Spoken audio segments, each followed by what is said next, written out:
안녕하세요. 사당동 불개미입니다. 이번에는 콜드체인 산업에 대해서 알아보겠습니다. 그 중에서도 가장 대중화되어 있는 신선식품을 중심으로 말씀을 드리겠습니다. 먼저 콜드체인이란 저온 유통체계를 의미하는데요. 출발지에서부터 목적지까지 신선도를 유지하면서 상품을 배송할 수 있는 시스템을 말합니다. 수산물을 예시로 설명드리면 간단하게 표현해보면 이 수산물은 양식장에서 수산시장과 동네 슈퍼마켓을 거쳐서 가정에 이르게 되는데요. 이 중간중간에 점선으로 표현한 것이 바로 콜드체인입니다. 이 차량이나 창고와 같은 물류 인프라를 활용해서 제품의 신선도를 유지할 수 있게 됩니다. 최근에는 식품뿐만 아니라 온도 관리가 필요한 의약품이나 전자제품과 같은 제품들도 콜드체인의 대상으로 떠오르고 있습니다. 최근에 이슈가 되었던 독감 백신의 상온 노출 사례에서도 이 콜드체인의 중요성을 확인할 수가 있었습니다. 이러한 콜드체인 시장은 점차 커질 전망입니다. 한국교통연구원에 따르면 2023년까지 세계 콜드체인 시장 규모는 매년 8%씩 성장할 예정입니다. 다음은 콜드체인 산업의 특징입니다. 제가 크게 4가지로 구분해 보았는데요.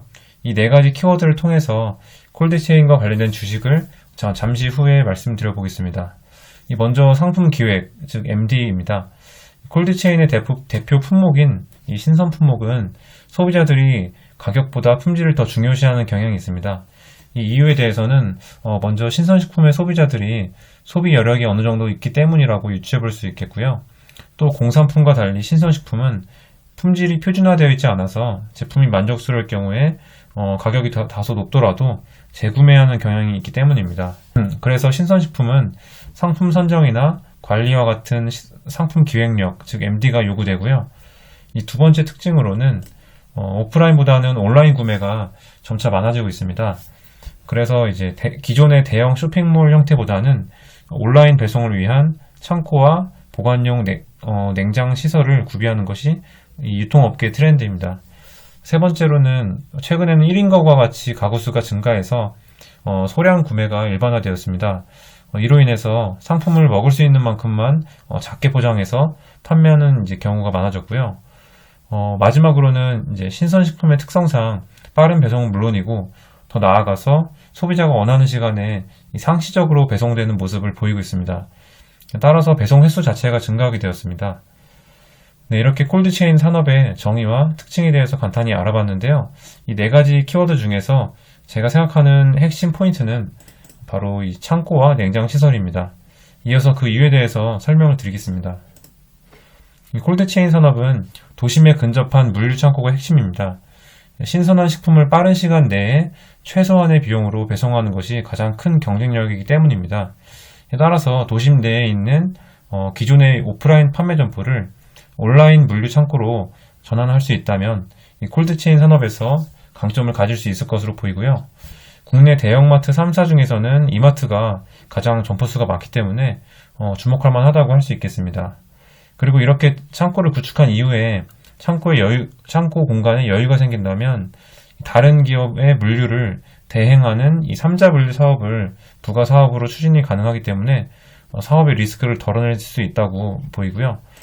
한편에는 창고와 운반 차량 안에 들어가는 이 냉장 시설을 만드는 회사도 콜드체인 산업의 성장으로 동반 성장을 기대할 수 있을 것으로 보입니다. 마지막으로 물류 자동화 설비를 만드는 회사도 한 번쯤 눈여겨볼 만하다고 하겠습니다. 네, 그러면 콜드체인의 단계별 관련 주식을 말씀드리고 마치겠습니다.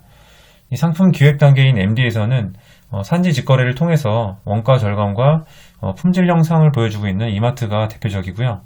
그리고 물건을 보관하는 창고 단계에서는 향후에 오프라인 점포를 물류 창고로 전환할 수 있는 이마트가 있겠습니다. 그리고 매출의 40%가 3자 물류에서 발생하고 있는 이 한익스프레스라는 물류 회사도 있고요. 추가적으로 물류 자동화 설비를 제조하는 코인테크라는 회사도 콜드체인 관련주로 말씀드릴 수 있겠습니다. 이 냉장 시설과 관련된 회사로는 이 오텍이라는 회사가 있는데 이 회사는 캐리어라는 계열사로 더 유명한 회사입니다.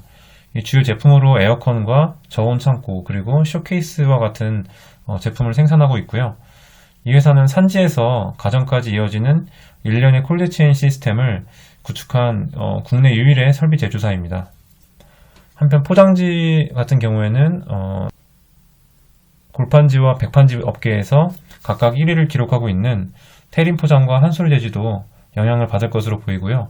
마지막으로 국내 택배업계 1위인 CJ 대한통운도 상시적 구매로 인한 배송 횟수 증가로 간접적으로 수혜를 받을 수 있을 것으로 보입니다. 네, 이렇게 신선식품을 중심으로 콜드체인 산업에 대해서 간단히 살펴봤습니다. 생활의 편리함을 더해주고 있는 콜드체인 산업에 대해서도 투자적으로 한번 고민해 본다면 괜찮은 투자처를 찾을 수도 있을 것이라고 생각합니다. 그럼 다음에도 좋은 영상으로 찾아뵙겠습니다. 짧지만 긴 영상 시청해 주셔서 감사합니다.